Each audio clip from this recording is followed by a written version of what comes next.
প্রথম আলোর অডিও সংবাদে স্বাগত। শামসুজ্জোহা জানিয়ে দিচ্ছি দিনের প্রধান খবর।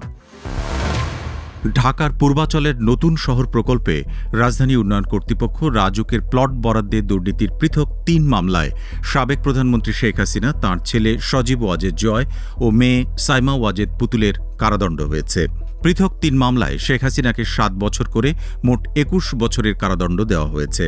এক মামলায় সজীব ওয়াজেদ জয়ের ৫ বছরের কারাদণ্ড হয়েছে, এছাড়াও ১ লাখ টাকা অর্থদণ্ড। আরেক মামলায় সাইমা ওয়াজেদ পুতুলকে ৫ বছরের কারাদণ্ড দেওয়া হয়েছে। ঢাকার ৫ নম্বর বিশেষ জজ আদালতের বিচারক মোহাম্মদ আবদুল্লাহ আল মামুন ২৭ নভেম্বর বৃহস্পতিবার দুপুরে এই রায় দেন। পৃথক ৩ মামলায় আসামির সংখ্যা ৪৭, তবে ব্যক্তি হিসেবে এই সংখ্যা ২৩। শেখ হাসিনা, সজীব ওয়াজেদ জয় ও সাইমা ওয়াজেদ পুতুল সহ মোট ২৩ আসামি রয়েছেন।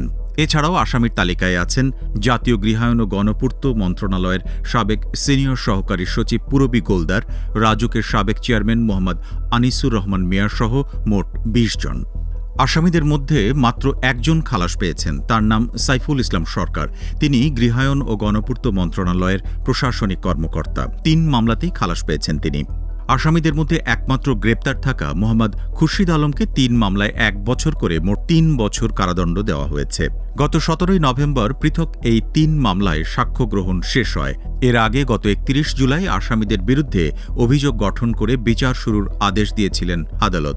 একটি মামলায় শেখ হাসিনা সহ আসামি ১২ জন, আরেকটি মামলায় শেখ হাসিনা, সজীব ওয়াজেদ জয় সহ আসামি ১৭ জন, অপর মামলায় শেখ হাসিনা, সাইমা ওয়াজেদ পুতুল সহ আসামি ১৮ জন। প্লট বরাদ্দের দুর্নীতির অভিযোগে গত জানুয়ারিতে পৃথক ৬টি মামলা করে দুর্নীতি দমন কমিশন দুদক। মামলাগুলোয় শেখ হাসিনা, সজীব ওয়াজেদ জয়, সাইমা ওয়াজেদ পুতুল, শেখ হাসিনার বোন শেখ রেহানা, রেহানার মেয়ে British MP tulip Rizwana Siddique, ছেলে রাদওয়ান মুজিব সিদ্দিক, মেয়ে আজমিনা সিদ্দিক সহ অন্যদেরও আসামি করা হয়। এই ৬ মামলার মধ্যে ৩টির রায় হল। প্লট বরাদ্দের দুর্নীতির অভিযোগে ৩ মামলায় রায় ঘোষণার দিন মানবতাবিরোধী অপরাধের দায়ে ক্ষমতাচ্যুত প্রধানমন্ত্রী শেখ হাসিনার দেওয়া আন্তর্জাতিক অপরাধ ট্রাইব্যুনাল ১-এর পূর্ণাঙ্গ রায় হাতে পেয়েছেন আইনজীবীরা। এই মামলায় মানবতাবিরোধী অপরাধের দায়ে শেখ হাসিনা ও সাবেক স্বরাষ্ট্রমন্ত্রী আসাদুজ্জামান খানকে মৃত্যুদণ্ড দেওয়া হয়। এই মামলার অপর আসামি পুলিশের সাবেক মহাপরিদর্শক আইজিপি চৌধুরী আবদুল্লাহ আল মামুনকে ৫ বছরের কারাদণ্ড দেওয়া হয়েছে। ১৭ নভেম্বর ট্রাইব্যুনাল এই রায় ঘোষণা করেছিলেন। এর ৭ দিন পর পূর্ণাঙ্গ রায় পাওয়ার কথা জানালেন আইনজীবীরা। সাবেক আইজিপি আল মামুনের আইনজীবী জায়েদ বিন আমজাদ বলেন, জুলাই গণঅভ্যুত্থানের সময় সংগঠিত মানবতা বিরোধী অপরাধের দায়ে শেখ হাসিনা সহ ৩ আসামিকে দণ্ড দেওয়া মামলার পূর্ণাঙ্গ রায়ের কপি তিনি পেয়েছেন।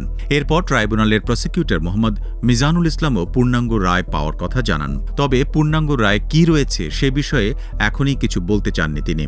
এ রায়ে শেখ হাসিনা ও আসাদুজ্জামান খানকে মৃত্যুদণ্ড দেওয়ার পাশাপাশি তাদের সম্পত্তি রাষ্ট্রের অনুকূলে বাজেয়াপ্তের আদেশও দেওয়া হয়। আওয়ামী লীগ সভাপতি শেখ হাসিনা ও আসাদুজ্জামান দুজনের অনুপস্থিতিতে এই রায় দেওয়া হয়। পলাতক থেকে এই রায়ের বিরুদ্ধে তারা আপিলের সুযোগ পাচ্ছেন না বলে ট্রাইব্যুনালের কৌঁসুলিরা জানিয়েছেন। রাজধানী ঢাকায় আবারও ভূমিকম্প অনুভূত হয়েছে।